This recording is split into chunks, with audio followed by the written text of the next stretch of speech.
सरकार डिपार्टमेंट नहीं रहेगा, सरकार नौकरी नहीं, तो ऐसा आरक्षण के झुंझुनों में करोगे क्या? जब एनएफएस होता हो तो बचाते नहीं हो, तमाम तरह की जो चीज़ें हमले होते हैं संविधान पे, वो तो करते नहीं हो। कह रहा हूँ सुप्रीम कोर्ट का हम फैसला मान लेंगे। 5 शेड्यूल कास्ट के जजों की बैच बना दिया, इन्हीं जातियों में से हो जिनको आप देना चाहते हैं। मैं तो कह रहा हूँ शेड्यूल कास्ट के उन जातियों को जिनको अवसर नहीं मिला, उनको 10% आरक्षण दीजिए, आरक्षण की सीमा बढ़ा 85% इसको कर दीजिए, क्या दिक्कत है?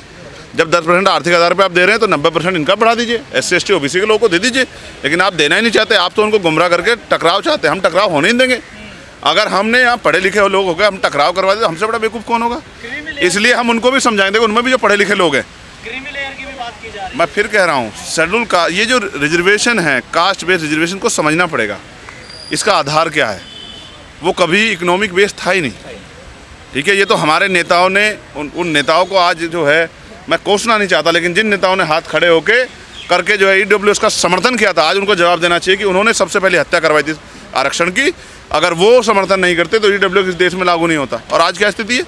आज वो कास्ट बेस्ड रिजर्वेशन खत्म कर देना चाह रहे हैं। इसका आधार है शैक्षिक पिछड़ापन, सामाजिक पिछड़ापन, जो छुआछूत का हम लोग सामना करते हैं, जाति के आधार पर एट्रोसिटी का हम लोग सामना करते हैं। और प्रतिनिधित्व, आप आंकड़े तो जुटाओ।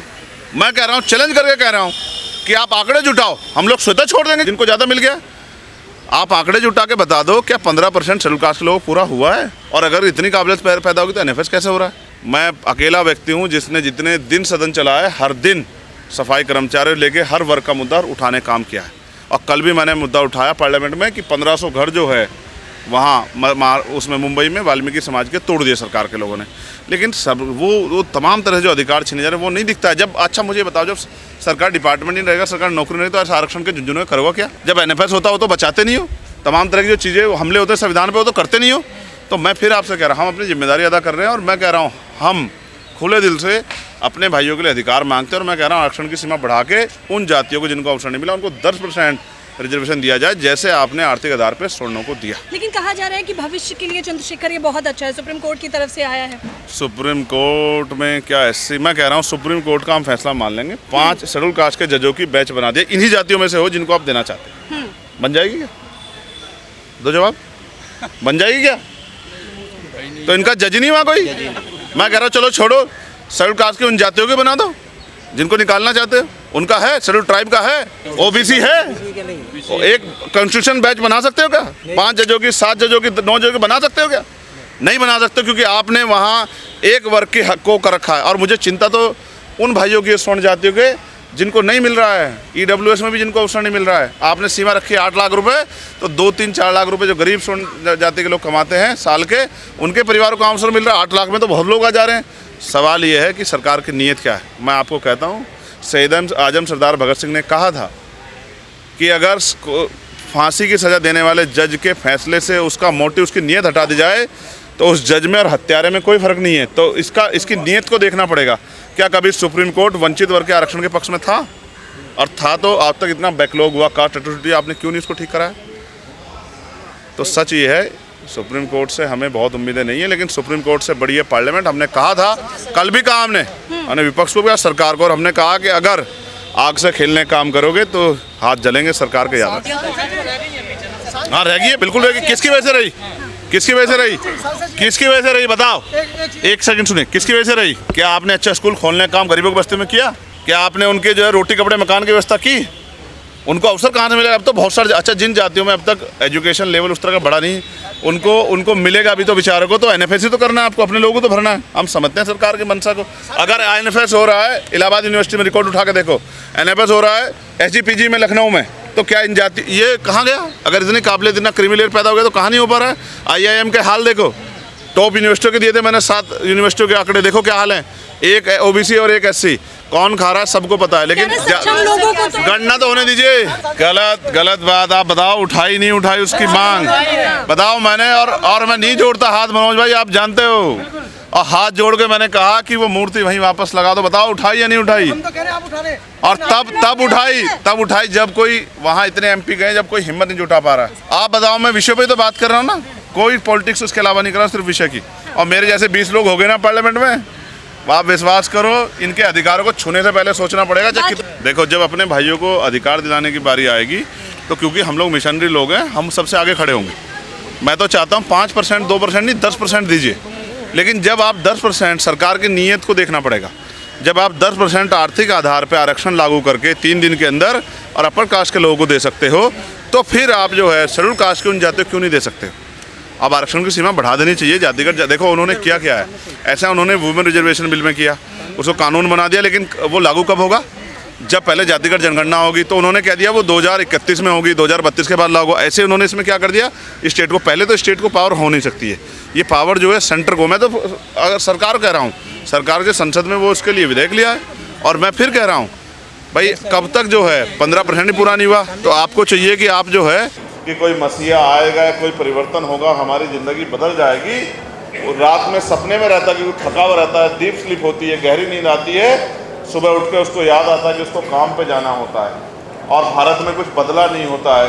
वो वाकई उसकी स्थिति ऐसी होती है, उसको अपने बच्चों का पेट पालना होता है, फीस के लिए पैसों की ज़रूरत होती है, अगर अच्छे स्कूल में पढ़ा रहा है, इलाज के लिए पैसों की ज़रूरत होती है, तमाम तरह की बुनियादी सुविधा की ज़रूरत होती है।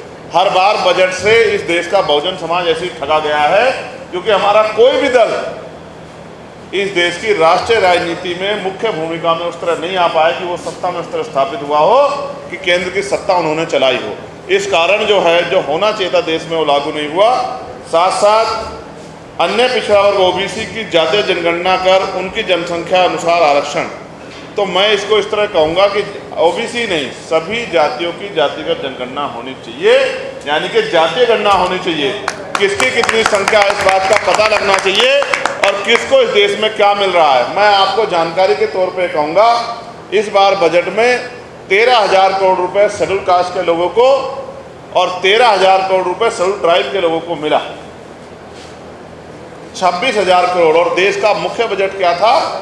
48 लाख करोड़, 48 लाख करोड़ के लगभग जो बजट था। अगर हम इस पैसे को डिवाइड करके देखें तो 0.54 लगभग 0.5054%, यानी कि लगभग 1 रुपए का भी आधा हिस्सा, पॉइंट में 1 रुपया भी, यानी कि 1% पैसा भी सरकार ने हमें नहीं दिया।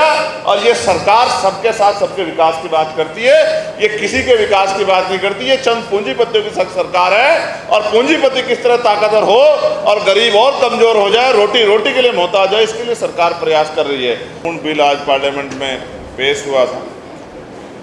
हमें ये उम्मीद थी कि हम लोग उसमें डिवीजन की मांग करेंगे, और हमने की भी, लेकिन विपक्ष के साथियों का सहयोग न मिलने के कारण हम उसमें कामयाब नहीं हो पाए और वो जेपीसी में मामला चला गया। मेरी समय पर आने की इच्छा थी, मैं देर से आने के लिए आपसे माफ़ी चाहता हूँ। ये बात मैंने आपको इसलिए बताई क्योंकि कार्यक्रम की संख्या से कोई फर्क नहीं पड़ता, कार्यक्रम के उद्देश्य से फर्क पड़ता। जब हम आंदोलन चलाया करते थे तो हमारे यहाँ 2 लाइनें बहुत महत्वपूर्ण पढ़ी जाती थी कि जंग में कागजी अफ्ताश से क्या होता है, हिम्मतें लड़ती हैं तादाद से क्या होता है। मैं आज के इस पावन अवसर पर बहुजन समाज में जन्मे सभी संतों, गुरुओं और महान पुरुषों को मैं व्यक्तिगत रूप से परिचित नहीं हूँ, लेकिन बहुत सारे भाइयों से जिनको मैंने काम करते देखा उनसे परिचित हूँ, और हमारे बहुजन मीडिया के भी बहुत सारे साथी हैं। मैं बिना देखे, क्योंकि नाम ही ऐसा है राष्ट्रीय संयुक्त मोर्चा भारत, सब लोग तो भारत नहीं कहते इसे, लेकिन जो भारत कहते हैं वो इसकी अहमियत को भी समझते हैं कि ये भारत कैसे बना और इस भारत में किस किस ने हजारों साल तक क्या क्या सहा है। तो मैं आपकी भावनाओं का समर्थन करते हुए वो ये हैं जिसमें आपका पहले ही जो है विषय यह है कि भारत का संविधान एवं मानव अधिकार आरक्षण हिस्सेदारी के लिए संवैधानिक भारत राष्ट्र का नवनिर्माण करना। तो मैं इस पर बस इतना ही कहना चाहता हूँ, मैं चाहता हूँ ये हो, लेकिन इसको तैयार करने, इसको बनाने की, इस सपने को पूरा